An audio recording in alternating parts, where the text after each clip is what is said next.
अरे बता तेरे मुख से कौन बोलता है?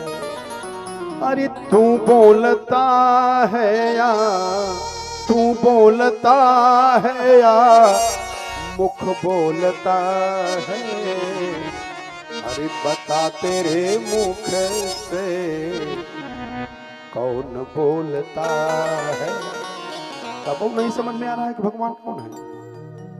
तू डोलता है या पग डोलता है? अरे बता तेरे मुख से कौन बोलता है?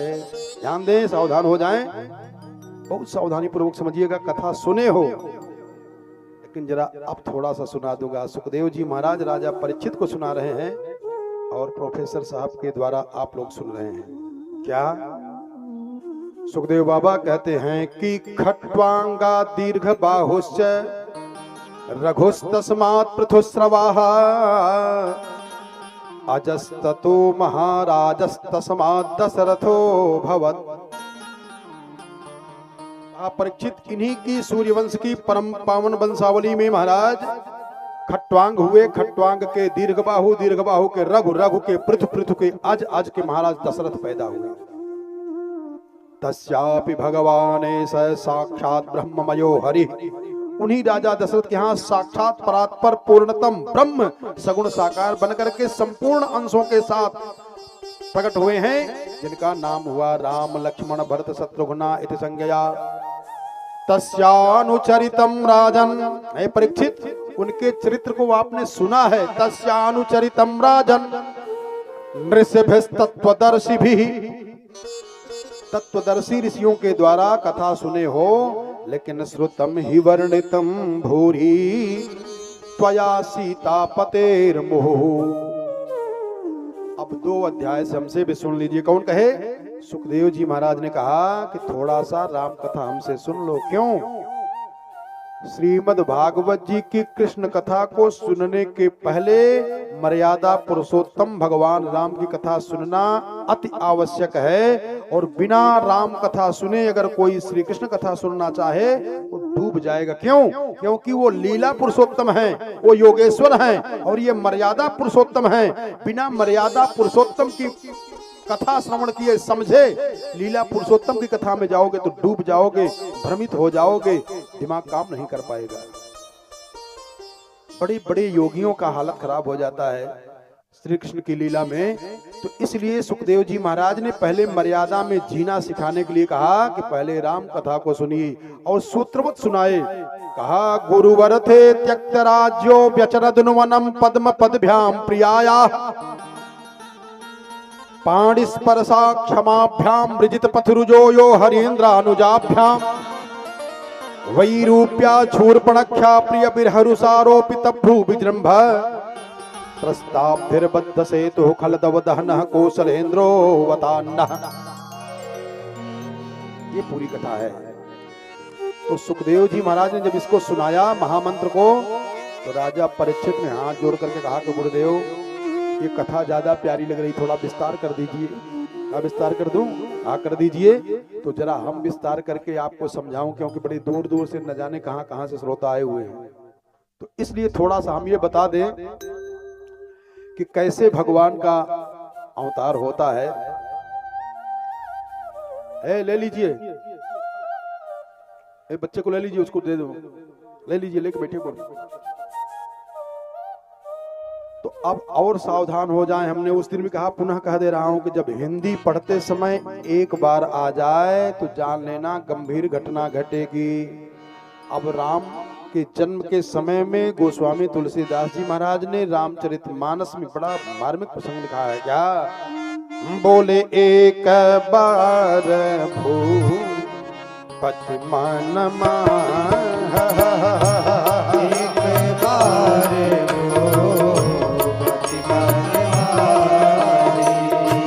भई कलानी मोरे सुत नाही, भई कलानी मोरे सुत नाही। गोजो के हगाया तू तुरत माही पाला, गुरु गृह गाया जाऊं तुरत माही पाला। एक बार आ गया ना। अब जरा एक रहस्य बता दूं आपको, जरा ध्यान देना। इसलिए कथा सुनना के लिए ढूंढा जाता है, योग्य विद्वान ढूंढा जाता है। तो पढ़े तो हो, कितनी बार सुने हो। अच्छा एक बात विचार करिए कि मान लो राजा दशरथ को संतान नहीं है, तो काफी समय से उनको ग्लानि होनी चाहिए ना। ध्यान देना, ये तो दर्द बहुत दिन से रहेगा, केवल एक बार क्यों निकले हैं। उनको पुत्र का दर्द एक बार आया हुआ है। कब? इतने जीवन में इतना दिन तक पुत्र नहीं था, कभी उनको दर्द नहीं हुआ, कभी ग्लानि नहीं हुई, कभी कष्ट नहीं हुआ। एक बार क्यों हुआ, एक बार क्यों लिख दिए। इसीलिए योग्य वक्ता ढूंढा जाता है। पढ़े हो, पढ़ लेना, आप किताब में पढ़ लेना, रामचरितमानस है। लेकिन अब देखो भाव क्या है। एक दिन कैकेयी मैया राजा दशरथ से कहती हैं कि महाराज मैंने सुना है कि आप देवलोक में जाते हैं, इंद्रपुरी में जाते हैं। तो राजा दशरथ ने कहा कि जाता हूं। कहा महाराज वहां पारिजात का वृक्ष है। कहा है। तो कहा मैं अपने मायके में सुनी हूं कि अगर पारिजात का पुष्प ला करके घर में रख दिया जाए तो आदि व्याधि बीमारियां ये सब नहीं आती हैं। तो हे प्राणनाथ, मैं चाहती हूँ कि आप बार बार जाते हैं देवलोक में, स्वर्गलोक में, तो पारिजात का पुष्प ला देते हो, बड़ी कृपा हो जाती। तो राजा दशरथ ने कहा कौन सी बड़ी बात है। तो राजा दशरथ गए देवलोक में, पारिजात के पुष्प को लिया और जब लेकर के वापस आने लगे तो चक्रवर्ती सम्राट महाराजा धीराज राजा दशरथ को देख करके देवराज इंद्र अपने सिंहासन से उठ के खड़े हो गए। इतना प्रतापी राजा हैं अयोध्या के राजा दशरथ, और स्वयं उठ के खड़े हो करके राजा दशरथ से हाथ जोड़ करके कहा महाराज आप विराजमान हो जाइए। तो सिंहासन पे बैठे कौन? दशरथ। राजा दशरथ बैठ गए और देवराज इंद्र से बातचीत करने लगे। और बातचीत करते करते जो पुष्प लिए थे उस पुष्प को वहीं रख दिए। और जब पुष्प को रख दिए और वहां से चले तो राजा दशरथ को पुष्प लेना याद में नहीं रहा, भूल गए। और ज्यों पहुंचे हैं तो कैकेयी तुरंत पहुंचते ही मान कह रही हैं महाराज पारिजात का पुष्प लाए। कहा लिया तो था लेकिन मैं इंद्र के दरबार में ही रख दिया।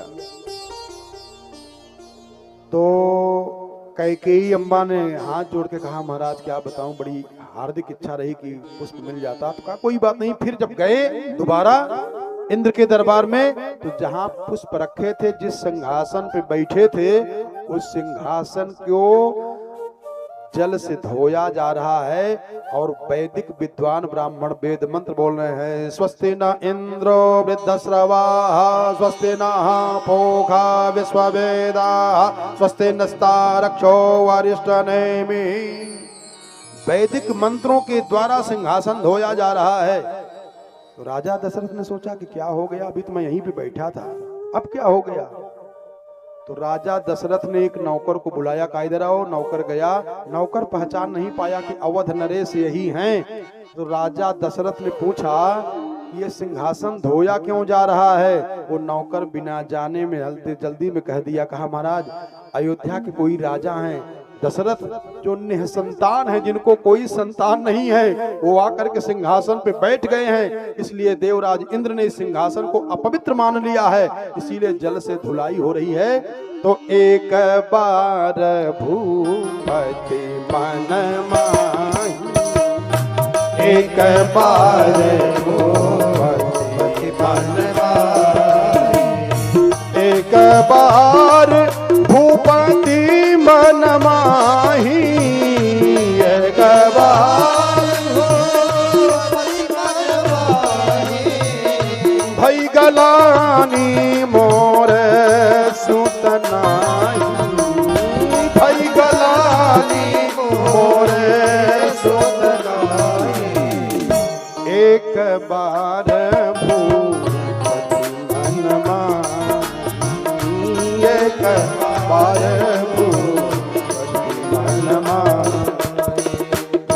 गलानी मोरे सुतनाई, गलानी मोरे सुतनाई। यहीं से इनको गलानी हो गई है। बिना संतान लिए इतना अपमान होता है। सावधान हो जाएं। जीवन में जब विपत्ति आ जाए तो कहां जाना चाहिए, कहां आपकी समस्या का समाधान होना चाहिए। जीवन में कभी भी समस्या आ जाए तो 3 स्थान पे जाना चाहिए। कहां कहां? या तो अगर रोज भजन कर रहे हो, अपने आप से भजन कर रहे हो, भगवान के पास जा करके अपने आंख को आरती की थाली बना करके आंख के आंसू को जल बना करके भगवान को चढ़ाने का प्रयास कर दीजिए, सबसे बड़ा हो जाए। अथवा कोई योग्य विद्वान संत मिल जाए, उसके शरण में चले जाइए।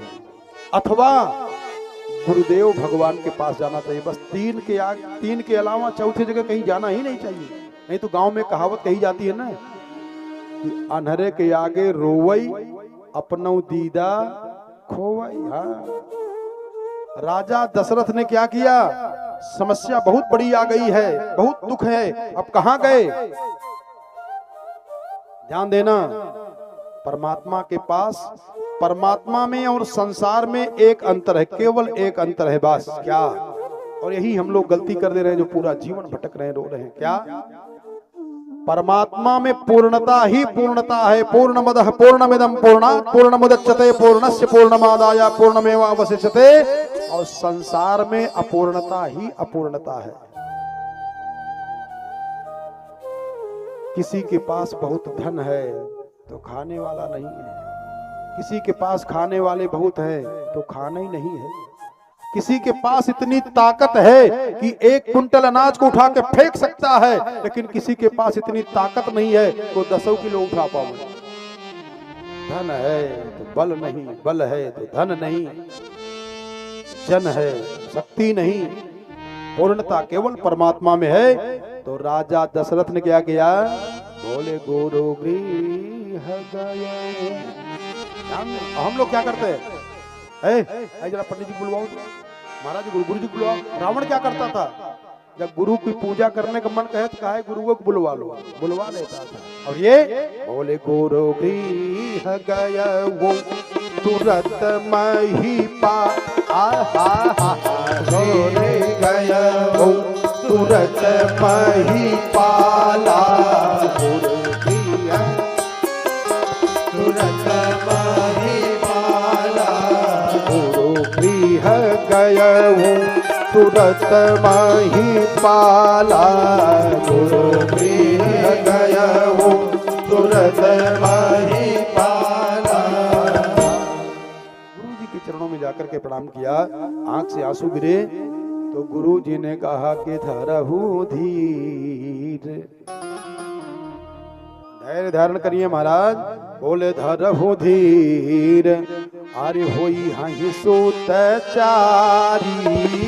धरहु धीर होई हाहि सोत चारी। धरहु धीर होई हाहि सोत चारी। धरहु धीर होई हाहि सोत चारी। त्रिभुवना विदिता भगत भयहारी। त्रिभुवना विदिता भगत भयहारी। त्रिभुवन आप लोग प्रेमी श्रोता बैठे हो, विद्वान लोग बैठे हो, मानसिक चिंतन करने वाले भी बैठे हो। जरा विचार करिए कि जब वशिष्ठ जी महाराज ने बता दिया कि 4 पुत्र होने का योग है, तब पुत्रेष्टि यज्ञ क्यों कराए? जब राजा दशरथ ने प्रणाम किया तो कहा धरहु धीर होई हाहि सुत चारी। आप धैर्य धारण करिए, 4 पुत्र होने का योग है, और तब क्यों पुत्रेष्टि यज्ञ करा रहे हैं? ये गुरु का लक्षण है, इसको गुरु कहा जाता है। गुरु वो है जो गोविंद से मिला दे, जो परमात्मा से मिला दे, जो भगवान से मिला दे, जो ईश्वर से मिला दे, परमात्मा से मिला दे, उसको गुरु कहा जाता है। एक वशिष्ठ जी महाराज हैं, ध्यान देना, ज्योतिष से देख करके बता दिए कि 4 पुत्र होने का योग है, लेकिन इसके बाद भी राजा दशरथ को कहे कि पुत्रेष्टि यज्ञ कराओ। क्यों? उसका एक कारण ये भी है कि गुरुदेव भगवान वशिष्ठ जी ने सोचा कि अगर इनको वैसे ही पुत्र की प्राप्ति हो जाएगी तो उन पुत्र की प्राप्ति को ये अपना पुरुषार्थ समझेंगे, और अगर यज्ञ के द्वारा पुत्र की प्राप्ति होगी तो ये उस पुत्र को भगवान का प्रसाद समझेंगे। इसलिए इन्होंने कहा कि यज्ञ के द्वारा इनको पुत्र की प्राप्ति कराना चाहिए, ताकि ये पुत्र को प्रसाद मान लें, हमारा नहीं है, भगवान का दिया हुआ प्रसाद है, इसलिए पुत्रेष्ट यज्ञ कराए।